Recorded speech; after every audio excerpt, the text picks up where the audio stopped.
ভারতে গত এক দশক ধরে ক্ষমতায় রয়েছে ভারতীয় জনতা পার্টি বিজেপি। দীর্ঘ এই সময়ে সুপার পাওয়ার ভারত দক্ষিণ এশিয়ার আঞ্চলিক রাজনীতিতে নিজেদের শক্ত অবস্থান তৈরি করেছে। এছাড়াও সুসম্পর্ক গড়ে তুলেছে ইউরোপ ও আমেরিকার সঙ্গে। এবারের লোকসভা নির্বাচনে বিজেপি সরকার গঠন করলে কেমন হবে বিদেশি দেশগুলোর সঙ্গে ভারতের কূটনৈতিক সম্পর্ক, এ নিয়ে বিশ্লেষণধর্মী প্রতিবেদন প্রকাশ করেছে কাতার ভিত্তিক সংবাদ মাধ্যম আল জাজিরা। প্রতিবেদনে বলা হয়, বরাবরের মতোই যুক্তরাষ্ট্রের সঙ্গে সুসম্পর্ক বজায় রাখবে মোদী সরকার।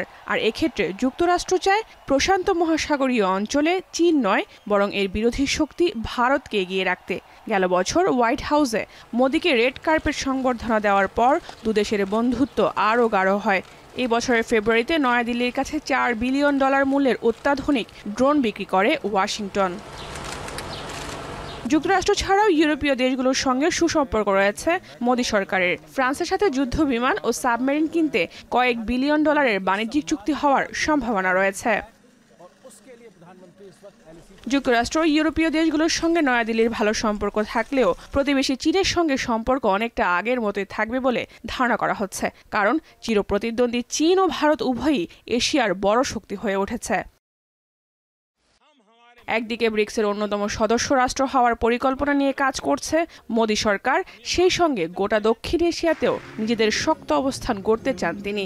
তার উপর দুদেশের সীমান্ত উত্তেজনা তো রয়েছেই। ভারত চীন সীমান্তে কয়েক হাজার সেনা টহলে রয়েছে। চীন ছাড়াও পাকিস্তানের সঙ্গে নরেন্দ্র মোদী বৈরিতার সম্পর্ক বজায় রাখবে বলে ধারণা করা হচ্ছে। জাহানারা ভূঁইয়া, এখন বিশ্ব।